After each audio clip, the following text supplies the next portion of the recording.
Hello everyone. Assalamu alaikum warahmatullahi wabarakatuh. This is Shahidul Islam. Welcome you all from online school class.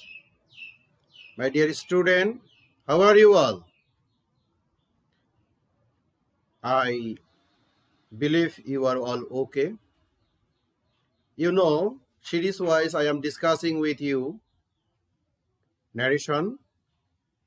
Yesterday and last day before yesterday I discussed with you the definition of narration, kinds of narration. And yesterday I discussed with you the basic rules of narration. And inshallah, today I will discuss with you changing narration. How to change direct into indirect. Okay, let's enjoy the class. In this moment, those who are in online class, be ready. Okay.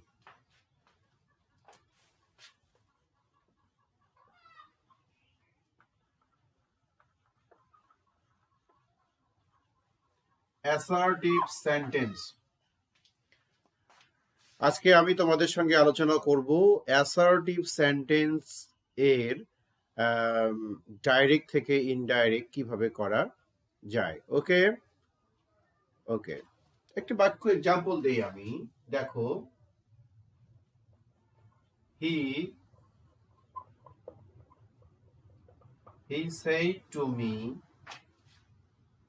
হ্যাঁ, I go to school. বন্ধুরা, এই বাক্যটা দিকে খেয়াল করো। He said to me, I go to school. এটাকে বলে reporting subject, এটাকে বলে রিপোর্টেড সাবজেক্ট। মজার বিষয় হলো একটা, যে যখন তুমি ন্যারেশন পরিবর্তন করবে তখন রিপোর্টেড স্পিচের সাবজেক্ট এটি কিন্তু পরিবর্তন হবে। কি রকম পরিবর্তন হবে? রিপোর্টেড স্পিচের সাবজেক্টটা রিপোর্টিং স্পিচকে ফলো করবে। কি রকম ফলো করবে একটু দেখে দেই। যদি এটা ফার্স্ট পারসন হয় তাহলে কাকে ফলো করবে, আবার দেখো সেকেন্ড পারসন হলে কাকে ফলো করবে, আবার দেখো থার্ড পারসন হলে কাকে ফলো করবে। বন্ধুরা, তাহলে চেঞ্জিং নারেশন করার আগে আর একটা জিনিস আমরা জেনে নেই, যে রিপোর্টেড স্পিচের সাবজেক্ট কাকে অনুসরণ করবে। ওকে, দেখো, অর্থাৎ রিপোর্টেড স্পিচের সাবজেক্ট যে নাউনটা থাকবে, এটা সাবজেক্ট হিসাবে থাক, নাউন হিসাবে থাক, প্রোনাউন হিসাবে থাক, পসেসিভ আকারে থাক, এটা কিন্তু রিপোর্টিং স্পিচের তাকে অনুসরণ করবে। যেহেতু তোমরা ক্লাস 6 এর বাচ্চা, সেহেতু 6, 7, 8 একটু অপেক্ষা করো, আমি তোমাদেরকে বিষয়টি বিশদভাবে আলোচনা করার চেষ্টা করবো ইনশাআল্লাহ। হ্যাঁ, দেখো, ফার্স্ট পারসন যদি হয় তাহলে রিপোর্টিং এর সাবজেক্ট কে ফলো করে, মনে রাখবা। অর্থাৎ রিপোর্টেড স্পিচের সাবজেক্ট যদি ফার্স্ট পারসন হয় তাহলে উহা রিপোর্টিং স্পিচের সাবজেক্টকে ফলো করবে।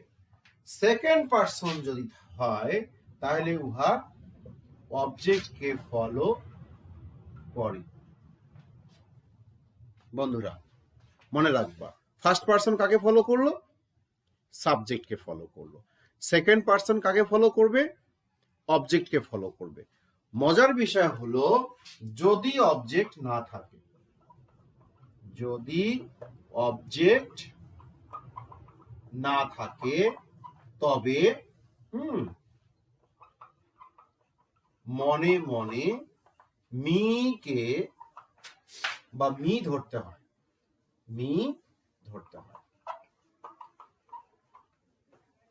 এটা মাথায় রাখবা। ফার্স্ট পারসন সাবজেক্টকে ফলো করলো, সেকেন্ড পারসন অবজেক্টকে ফলো করলো। অবজেক্ট না থাকলে মনে মনে কি ধরবা? মি ধরতে হয়। আবার দেখো থার্ড পারসন কাকে ফলো করবে, থার্ড পারসন নো চেঞ্জ, অর্থাৎ থার্ড পারসন কাউকে ফলো করে না। তাহলে বন্ধুরা আমরা কি শিখলাম, যে রিপোর্টেড স্পিচের সাবজেক্ট যদি ফার্স্ট পারসন হয় তাহলে রিপোর্টিং স্পিচের কাকে ফলো করবে, সাবজেক্টকে ফলো করবে। আর আর যদি সেকেন্ড পারসন হয় অবজেক্টকে ফলো করবে। অবজেক্ট না থাকলে মনে মনে কাকে ধরতে হবে, মিকে ধরতে হবে। আর থার্ড পারসন যদি হয় তাহলে কাউকে অনুসরণ করে না, এটা মাথায় রাখবা। হ্যাঁ, ওকে, এটা মুছে দিই আমি। তাহলে এখন দেখো,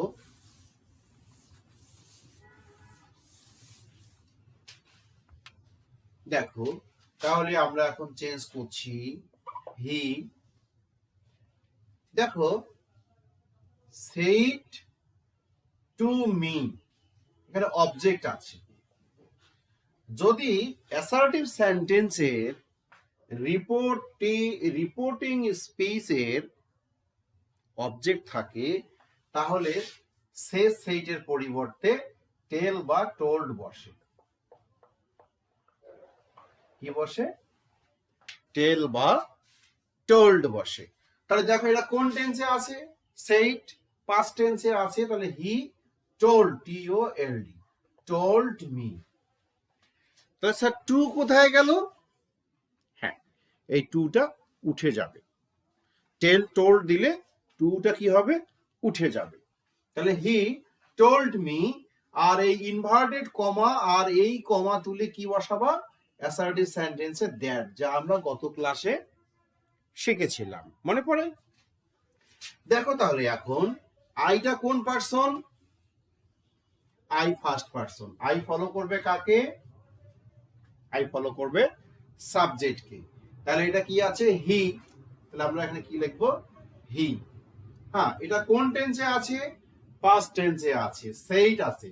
তাহলে গোটা কি হবে, গোটা পাস্ট টেন্স করো, when, WENT, went to school.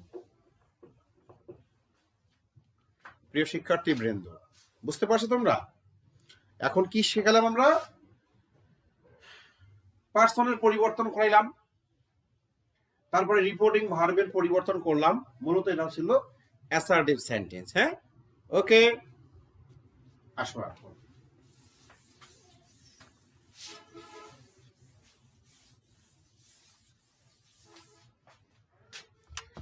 Step number 1, অর্থাৎ rule number 1।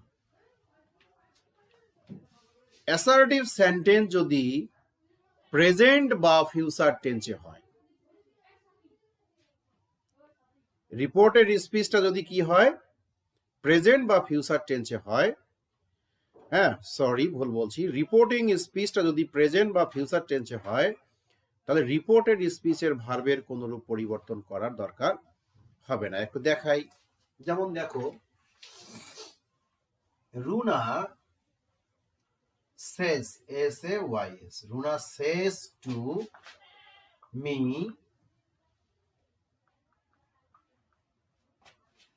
I go to school। দেখো রিপোর্টিং ভার্বটা কোন টেন্সে আছে, প্রেজেন্ট টেন্সে আছে। যদি প্রেজেন্ট বা ফিউচার টেন্সে থাকে তাহলে কি বলছি, রিপোর্টেড স্পিচের ভার্বের কোন রূপ পরিবর্তন করার দরকার হবে না, শুধু নাম্বার এবং পার্সনের পরিবর্তন করতে হয়। হ্যাঁ, দেখো তাহলে আমরা কি করব, রুনা, এই যে অবজেক্ট আছে তাহলে কি বসবে, টেল। যেহেতু Runa third person singular number তাই টেলস বসলো। রুনা টেলস মি, কনজাংশন কি বসবে, দ্যাট। এখন দেখো ফার্স্ট পারসন কাকে ফলো করছে, ফার্স্ট পারসন সাবজেক্টকে ফলো করবে। তাহলে এই রুনাটা কি হবে এখন, শি। শি দেওয়ার পরে একটা কাজ করবা, এটা যদি পার্সন হয়, কোনো নাউন হয়, কোনো নাম হয়, তাহলে তার নামের প্রথম অক্ষরটা তোমরা ক্যাপিটাল দিয়ে রাখতে পারো, ভালো হয়। আর আর বলতে এখানে কে, রুনা। তাহলে কি হলো, Runa tales me that she, হ্যাঁ কি হবে, শি, গোটা কি হবে, শি ভার্বের কোনরূপ পরিবর্তন করার দরকার নেই। তাহলে she goes to school। প্রিয় শিক্ষার্থীবৃন্দ, বুঝতে পারছো? খুব সহজ নিয়ম করে শেখালাম। হ্যাঁ, যদি প্রেজেন্ট বা ফিউচার টেন্সে হয় তাহলে রিপোর্টেড স্পিচের ভার্বের কোনরূপ পরিবর্তন করার দরকার হবে না, অর্থাৎ টেন্সের কোনো পরিবর্তন করবে না, যে টেন্সে থাকে ঠিক সেই টেন্সে গঠন করতে হবে।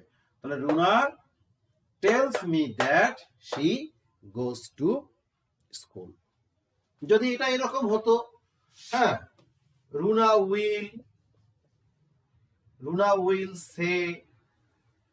Will say me I go to school, বা I went to, যদি এখানে হতো I went to school হইতো, তখন কি লিখতা? তখন কি হইতো? Runa will tell me that she, যে টেন্সে আছে সেই টেন্সে তুমি লিখতা she went to school। বুঝতে পেরেছো? ওকে, তাহলে স্টেপ নাম্বার 1, যদি রিপোর্টিং ভার্বটা প্রেজেন্ট বা ফিউচার টেন্সে থাকে তাহলে রিপোর্টেড স্পিচের ভার্বের কোনরূপ পরিবর্তন করা যাবে না। বাট যদি পাস্ট টেন্সে থাকে সেই ক্ষেত্রে কি করতে হবে জানো?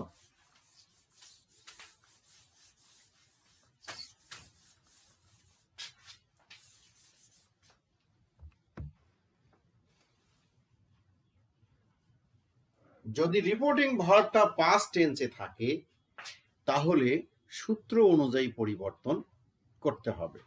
যদি রিপোর্টিং ভার্বটা কি হয়, পাস্ট টেন্সে থাকে, তাহলে রিপোর্টেড স্পিচের ভার্ব সূত্র অনুযায়ী পরিবর্তন করতে হবে। কি রকম দেখো, প্রেজেন্ট PRESENT, প্রেজেন্ট ইনডিফিনিট, হ্যাঁ, present continuous, present perfect, present perfect, continuous, past indefinite, past continuous, past perfect, হ্যাঁ, past perfect, continuous, এই কয়েকটা টেন্সের পরিবর্তন করতে হবে। বন্ধুরা কি বলছিলাম, যে যদি রিপোর্টিং ভার্ব পাস্ট টেন্সে থাকে তবে রিপোর্টেড স্পিচের ভার্ব সূত্র অনুযায়ী পরিবর্তন হয়। সূত্রটা তোমাদের অবশ্যই মুখস্থ করতে হবে। হ্যাঁ, কি রকম? প্রেজেন্ট ইনডিফিনিট যদি হয় সেটা হবে পাস্ট ইনডিফিনিট, অর্থাৎ প্রেজেন্ট ইনডিফিনিট হলে সেটাকে কি করতে হবে? পাস্ট ইনডিফিনিট গঠন করতে হবে। কখন? যদি রিপোর্টিং ভার্বটা পাস্ট টেন্সে থাকে। আন্ডারস্ট্যান্ড? ওকে, এখন দেখো প্রেজেন্ট কন্টিনিউয়াস হলে কি করতে হবে? সেটাকে পাস্ট কন্টিনিউয়াসে গঠন করতে হবে। তোমরা জানো পাস্ট কন্টিনিউয়াস টেন্সের গঠন প্রণালী জানো। সাবজেক্ট প্লাস ওয়াজ ওয়্যার, মূল ভার্বের সাথে আইএনজি, তারপরে কি অবজেক্ট প্লাস এক্সটেনশন। তোমাদের অবশ্যই এটা মুখস্থ রাখতে হবে। টেন্স অবশ্যই তোমাদের বাসায় নিজেকে পড়তে হবে। বিগত ক্লাসগুলোতে আমরা টেন্স পড়াইছি, এখন তো আর টেন্সের স্ট্রাকচার লিখে দিব না আমি। আচ্ছা, তাহলে প্রেজেন্ট পারফেক্ট হলে সেটাকে কি করতে হবে? প্রেজেন্ট পারফেক্ট হলে সেটা হবে পাস্ট পারফেক্ট। আর যদি প্রেজেন্ট পারফেক্ট কন্টিনিউয়াস হয় তাহলে সেটা হবে পাস্ট পারফেক্ট কন্টিনিউয়াস। বন্ধুরা বুঝতে পেরেছো? অবশ্যই এই সূত্র তোমাদেরকে মুখস্থ রাখতে হবে। আবার দেখো পাস্ট ইনডিফিনিট যদি হয় সেটা হবে পাস্ট পারফেক্ট। যখনই দেখবা পাস্ট ইনডিফিনিট আছে সেটাকে তোমাদের পাস্ট পারফেক্টে রূপান্তর করতে হবে। আবার দেখো পাস্ট কন্টিনিউয়াস হলে কি করবে? পাস্ট কন্টিনিউয়াস হলে কি হবে? পাস্ট পারফেক্ট কন্টিনিউয়াস করতে হবে।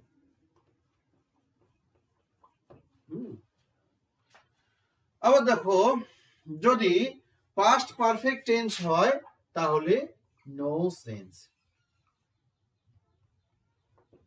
পাস্ট পারফেক্ট টেন্স হলে নো সেন্স, অর্থাৎ পাস্ট পারফেক্ট টেন্সই হবে। আবার দেখো পাস্ট পারফেক্ট কন্টিনিউয়াস হলে এটাও নো সেন্স। পাস্ট পারফেক্ট কন্টিনিউয়াসে গঠন করতে হবে।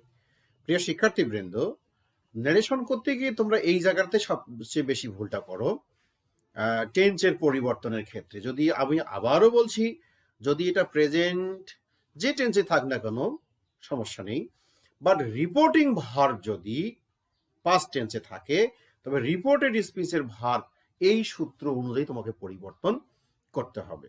বাট যদি প্রেজেন্ট বা ফিউচার টেন্স থাকে তাহলে পরিবর্তন করা দরকার হবে না। আমি মুখে মুখে বলছি, প্রেজেন্ট ইনডিফিনিট হলে পাস্ট ইনডিফিনিট, প্রেজেন্ট কন্টিনিউয়াস হলে পাস্ট কন্টিনিউয়াস, প্রেজেন্ট পারফেক্ট হলে past perfect, present perfect continuous হলে কি করতে হবে? Past perfect continuous. হ্যাঁ, আবার দেখো পাস্ট ইনডিফিনিট হলে পাস্ট পারফেক্ট, পাস্ট কন্টিনিউয়াস হলে পাস্ট পারফেক্ট কন্টিনিউয়াস। পাস্ট পারফেক্টের কোনো চেঞ্জ দরকার নেই। পাস্ট, আবার দেখো পাস্ট পারফেক্ট কন্টিনিউয়াস, কোনো পরিবর্তন করতে হবে না। Clear? Okay, done, thank you বন্ধুরা। দেখো ন্যারেশন করতে গেলে কত কি তোমাদের পরিবর্তন করতে হচ্ছে। ভয়ের কিছু নেই, বলছি না ন্যারেশন খুব সহজ। আচ্ছা, টার্গেট কি তোমাদের? আমাদের টার্গেট হচ্ছে প্যাসেজ ন্যারেশন। ওকে, আর একটা নিয়ম শেখো। যদি রিপোর্টিং স্পিচে মাস্ট থাকে, হ্যাঁ, যদি রিপোর্টিং স্পিচে কি থাকে? মাস্ট থাকে, তাহলে ইনডাইরেক্ট করার সময় মাস্টের পরিবর্তে হ্যাড টু বসাতে হয়। হ্যাড টু বসে, এটা মাথায় রাখবা। তোমাদের আরেকটা আমি চার্টের কথা বলি, যে চার্টটা তোমরা অনেকেই জানো, আবার জানতে হবে। যদি সময় বা দ্রুতবাচক শব্দ থাকে, যেমন টুডে, টুডে থাকলে কি হবে? টুডে থাকলে দ্যাট ডে হয়। হ্যাঁ, টুডে থাকলে কি হবে? দ্যাট ডে হয়। টুমরো থাকলে কি হয়? ইয়েস্টারডে থাকলে কি হয়? লাস্ট থাকলে কি হয়? একটা চার্ট আছে। এই সময় বা দ্রুতবাচক শব্দের এই চার্টটা তোমরা কিন্তু একটু পড়ে নিও, তা না হলে কিন্তু ন্যারেশন করতে গিয়ে তোমরা একটা প্রবলেমে পড়ে যাবে। আমি একটু বলে দিচ্ছি, তোমাদের বইয়ে আছে, বই গ্রামার বইয়ে সরকারিভাবে যে গ্রামারটা দেওয়া আছে, এখানে দেওয়া আছে। দেখবা যে হেয়ার থাকলে দেয়ার বসে, হেয়ার থাকলে দেয়ার বসে, হেন্স থাকলে দেন্স বসে, কাম থাকলে কি বসে? কাম থাকলে গো বসে, মাস্ট থাকলে হ্যাড টু বসে, টুডে থাকলে দ্যাট ডে বসে, টুমোরো থাকলে দুটো জিনিস বসা যায়, একটা দা নেক্সট ডে অথবা দা ফলোয়িং ডেও বসা যায়। আবার দেখবা ইয়েস্টারডে থাকলে দা প্রিভিয়াস ডে অথবা দা ডে বিফোরও বসা যায়। আবার যদি লাস্ট থাকে, লাস্ট যেমন last week, last night, last year, এরকম থাকে না, লাস্ট থাকলে তোমরা বসাবা দ্য প্রিভিয়াস, যেমন last night the previous night, last day the previous day, হ্যাঁ, last month the previous month, এরকম বসাবা। আবার দেখো, হ্যাঁ, এই কটা জানলেই এনাফ আমি মনে করি। হ্যাঁ, তো এই চার্টটা তোমাদের বই থেকে মুখস্থ করে ফেলবা। এখন দেখো আমি বলছি মাস্ট, এটা গ্রামতি দেখাই। যেমন মাস্ট থাকলে সাধারণত হ্যাড টু বসে, কিন্তু মাস্ট দ্বারা যদি কর্তব্য বোঝায় তাহলে মাস্টের কোনো পরিবর্তন করার দরকার হয় না। কেননা আমি একটা এক্সাম্পল দিচ্ছি, দেখো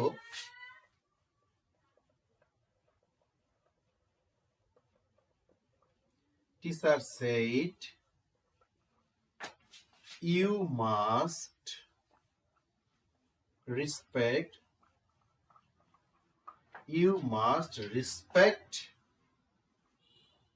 your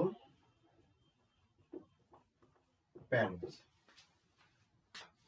আবার দেখো টিচার said you must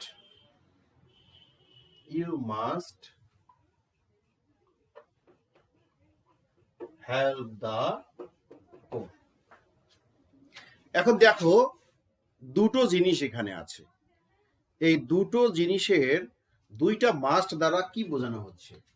এখানে বলা হয়েছে মাস্ট রেসপেক্ট, তুমি অবশ্যই তোমার পিতামাতাকে সম্মান করবে। এই মাস্ট মানে তোমাকে করতেই হবে, কর্তব্য। আবার স্যার কি বলছে যে you must help the poor, তুমি গরিবকে সাহায্য করবে। তুমি এটা করতেও পারো, নাও করতে পারো। কারণ এই ক্ষেত্রে তোমার মাস্টের জন্য হবে হ্যাড টু, আর এইখানে মাস্টের কোনো পরিবর্তন করা যাবে না। আমি করে দিচ্ছি, তাহলে কি হলো, টিচার said that, দেখো ইউ কাকে ফলো করবে, সেকেন্ড পারসন অবজেক্টকে ফলো করবে। বাট দেখো এখানে দেয়ার ইজ নো অবজেক্ট। যদি কোনো অবজেক্ট না থাকে তাহলে মনে মনে কি ধরতে বলেছি, মি কে ধরতে বলেছি। বাট এখানে ইউটা কি, সাবজেক্ট, তাহলে মির সাবজেক্টকে I. Teacher said to me that I, এখানে কর্তব্য অবশ্যই করতে হবে, কাজে মাস্টের পরিবর্তন করা যাবে না। I must respect, R E S P C T, I must respect. এখন দেখো ইওর এটা পসেসিভ কেস, তাহলে মি এর পসেসিভ কেস কি হচ্ছে, my. I must respect my parents. বন্ধুরা বুঝতে পেরেছো? আবার দেখো তাহলে এখানে কি হচ্ছে, টিচার said that I, মাস্টের পরিবর্তে কি হবে এখানে, কারণ মাস্ট দ্বারা এখানে সাধারণ জেনারেল কিছু বোঝানো হয়েছে। আই, তাহলে কি হবে, I had to help the poor. Understand? Okay প্রিয় শিক্ষার্থী বৃন্দ, তাহলে আজকে আমরা কি আলোচনা করলাম, অ্যাসার্টিভ সেন্টেন্সের ন্যারেশন। অ্যাসার্টিভ সেন্টেন্সের রিপোর্টিং ভার্ব যদি প্রেজেন্ট বা ফিউচার টেন্সে হয় তাহলে রিপোর্টেড স্পিচের ভার্বের বা টেন্সের কোনো রূপ পরিবর্তন করার দরকার হয় না, শুধুমাত্র নাম্বার এবং পার্সন পরিবর্তন করতে হয়। রিপোর্টিং ভার্ব যদি পাস্ট টেন্সে থাকে তাহলে রিপোর্টেড স্পিচের ভার্বের সূত্র অনুযায়ী পরিবর্তন করতে হয়। দেখো রিপোর্টিং স্পিচের ভার্ব যদি পাস্ট টেন্সে হলো তাহলে রিপোর্টেড ভার্বগুলো প্রেজেন্ট ইনডিফিনিট থাকলে পাস্ট ইনডিফিনিট, প্রেজেন্ট কন্টিনিউয়াস থাকলে পাস্ট কন্টিনিউয়াস, প্রেজেন্ট পারফেক্ট থাকলে past perfect, present perfect continuous থাকলে পাস্ট পারফেক্ট কন্টিনিউয়াস। মনে পড়ছে? আর একটা কি জানলাম আমরা, যদি অ্যাসার্টিভ সেন্টেন্সে মাস্ট থাকে তাহলে মাস্টের পরিবর্তে আমরা সাধারণত হ্যাড টু বসাবো।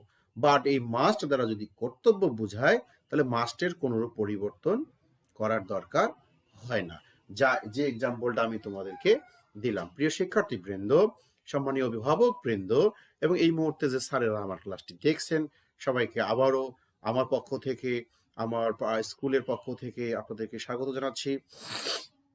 এবং সেই সঙ্গে শিক্ষার্থী বৃন্দ তোমাদেরকে আমি আশ্বাস্ত করছি যে সিরিজ ওয়াইজ আমি যে ন্যারেশন নিয়ে কথা বলছি, প্রথম দুটো ক্লাস হয়ে গেছে, আজকে একটা হয়ে গেল, ইনশাল্লাহ বেঁচে থাকলে আগামীকাল ইন্টারোগেটিভ সেন্টেন্স শেখাবো। এইরকম 5টি সেন্টেন্স 5 দিন করার পর তারপর আমরা প্যাসেজ ন্যারেশন নিয়ে কথা বলবো এবং সেই দিনই ডিক্লার দেব তোমরা পাসের মধ্যে পাস পাবে।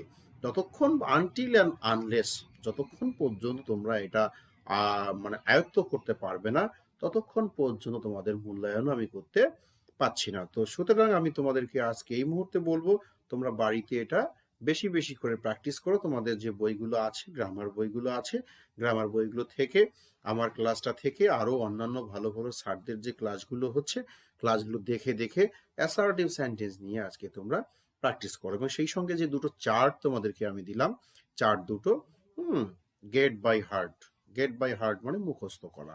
একটু মুখস্থ, খালি পড়লে হবে না, গো থ্রু মানে পড়া, পড়লে হবে না, একটু মুখস্থ করে ফেলতে হবে যে টুডে থাকলে কি হয়, ইয়েস্টারডে থাকলে কি হয়, আবার প্রেজেন্ট ইনডিফিনিট থাকলে কোন টেন্সে গঠন করতে হবে। হ্যাঁ, ওকে বন্ধুরা, ভালো থাকো সবাই, সবাই সুস্থ থাকো, সুন্দর থাকো, মুখে মাস্ক পরে বের হও, করোনা ভাইরাস থেকে নিরাপদ থেকো, গরম পানি, লবণ গরম পানি, গলা ব্যথা করলে কুলকুচি করে ফেলবা।